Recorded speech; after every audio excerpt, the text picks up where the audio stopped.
Max Havelaar, karya Multatuli. Bab 1. Saya adalah maklar kopi, tinggal di Laurier-Gracht nomor 37. Bukanlah kebiasaan saya menulis roman atau semacam itu, dan karena itu lama juga saya berpikir sebelum saya putuskan untuk membeli beberapa rim kertas ekstra dan memulai karya yang barusan Anda pegang, pembaca yang budiman. Karya yang harus Anda baca kalau Anda maklar kopi atau mempunyai pekerjaan lain. Bukan saja saya belum pernah menulis sesuatu yang serupa dengan roman, tapi malahan saya tidak suka membaca yang semacam itu, karena saya adalah seorang pedagang. Sudah bertahun-tahun saya bertanya apa gunanya semuanya itu, dan saya heran melihat betapa kurang ajarnya seorang penyair atau pencerita roman menghibur Anda dengan cerita yang tidak pernah terjadi dan seringkali tidak mungkin bisa terjadi. Jika saja dalam fak saya adalah maklar kopi dan tinggal di Laurier-Gracht nomor 37, memberikan keterangan kepada seorang prinsipal. Seorang prinsipal ialah orang yang menjual kopi. Dalam keterangan mana kedapatan sebagian kecil saja dari kebohongan-kebohongan yang Anda temukan dalam sajak-sajak dan roman-roman, sudah pasti ia segera pindah kepada Busseling and Waterman. Yang tersebut kemudian ini pun adalah maklar kopi, tapi lamanya tidak usah Anda tahu. Karena itu saya tidak akan menulis roman atau memberikan keterangan palsu lainnya. Saya selalu melihat bahwa orang-orang yang melakukan pekerjaan itu biasanya buruk akhirnya. Umur saya 43 tahun. Selama 20 tahun saya mengunjungi bursa, dan bolehlah saya tampil ke depan kalau ada orang yang meminta tenaga berpengalaman.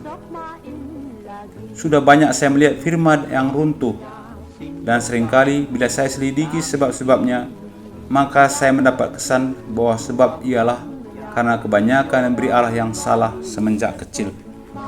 Saya berkata, kebenaran dan pikiran sehat. Saya tetap berpegang padanya. Tentu saja saya kecualikan Alkitab. Kesalahan sudah mulai pada Van Alphen, yakni pada baris pertama mengenai anak-anak yang manis. Setan als mana yang menggerakkan orang tua itu untuk bertindak sebagai pemuja adik saya, Trice, yang matanya sakit, atau saudara saya Gerrit yang selalu bermain dengan hidungnya?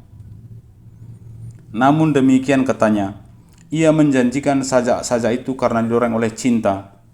Sebagai anak kecil sering saya berpikir, Bung, saya ingin bertemu Anda, dan apabila Anda tidak mau memberikan gundu marmar yang akan saya minta, atau nama saya yang lengkap berupa kue, nama saya Batapus, maka saya anggap Anda seorang pendusta.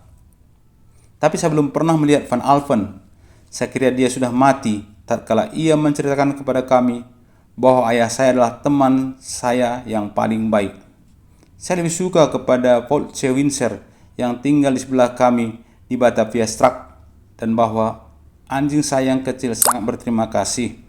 Kami tidak melihara anjing karena kotor. Semuanya dusta, dan demikianlah anak-anak terus dididik. Si adik kecil datangnya dari pedagang sayur dalam sebuah kubis yang besar. Semua orang dari Belanda berani dan berhati mulia. Orang Romawi bersukacita bahwa kaum Batavia tidak mencabut nyawa mereka. B di negeri Tunis mulas ususnya kalau ia mendengar bendera Belanda berkibar-kibar. Hertog Alva adalah bangsat. Air surut saja saya kira tahun 1672. Agak lama dari biasa, semata-mata untuk menyelamatkan negeri Belanda. Bohong. Negeri Belanda tetap negeri Belanda karena orang tua kita menjaga harta bendanya dengan baik, karena mereka mempunyai keyakinan yang benar. Itulah soalnya.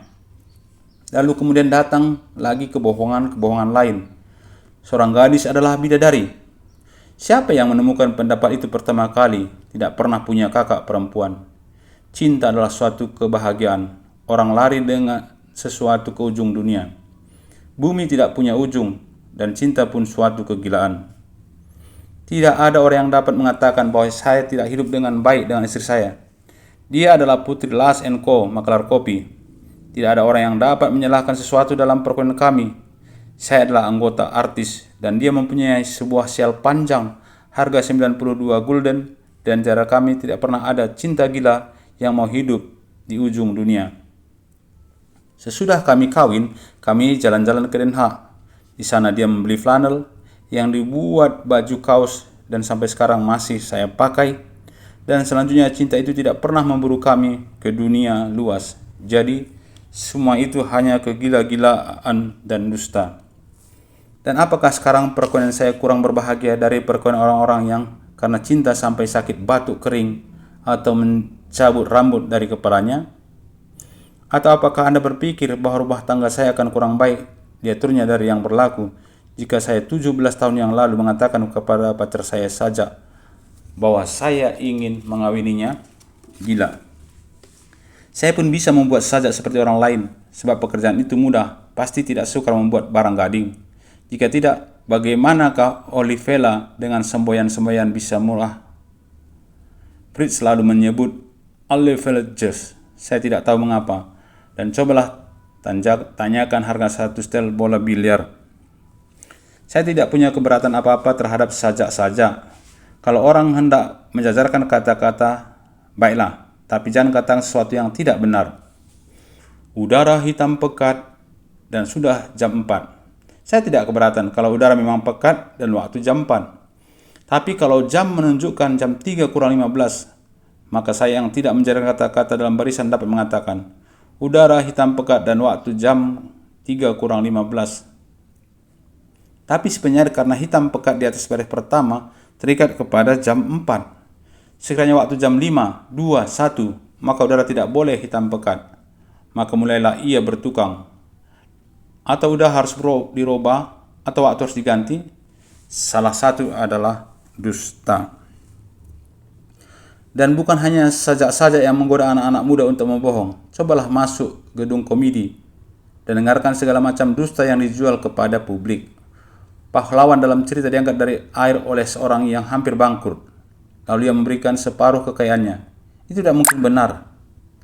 Tatkala baru-baru ini di Prinsengracht, topi saya jatuh ke dalam air. Fritz mengatakan terjatuh.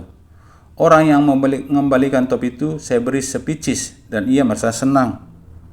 Saya tahu bahwa saya harus memberikan lebih banyak jika saya yang diangkatnya dari dalam air, tapi pastilah tidak separuh kekayaan saya.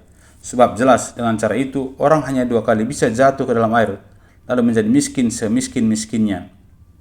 Celakanya ialah bahwa pada pertunjukan di atas pentas demikian itu, publik sudah begitu terbiasa kepada segala kebohongan itu, sehingga menganggapnya bagus dan memujinya.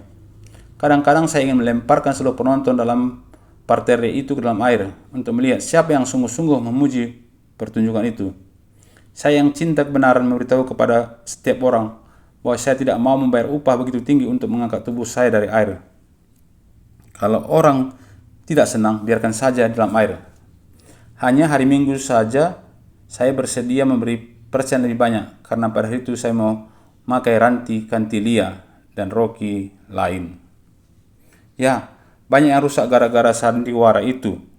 Lebih banyak dari orang yang rusak karena roman. Sebab nampak dengan mata, dengan emas, keroncang dan renda dari kertas yang putih bersih, semua itu nampaknya sangat menarik.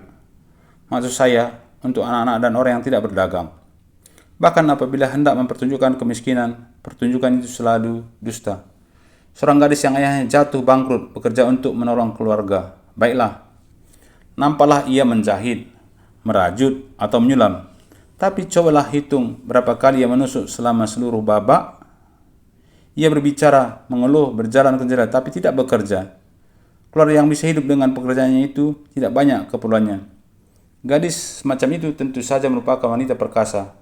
Beberapa orang penggoda dilemparkannya dari atas tangga ke bawah. Selalu dia berkata, oh ibuku, oh ibuku. Jadi dia melambangkan kebaikan. Kebaikan apakah itu yang memerlukan setahun untuk menyelesaikan sepasang kaos wol? Bukankah itu memberikan gambaran yang palsu tentang kebaikan dan bekerja mencari nafkah?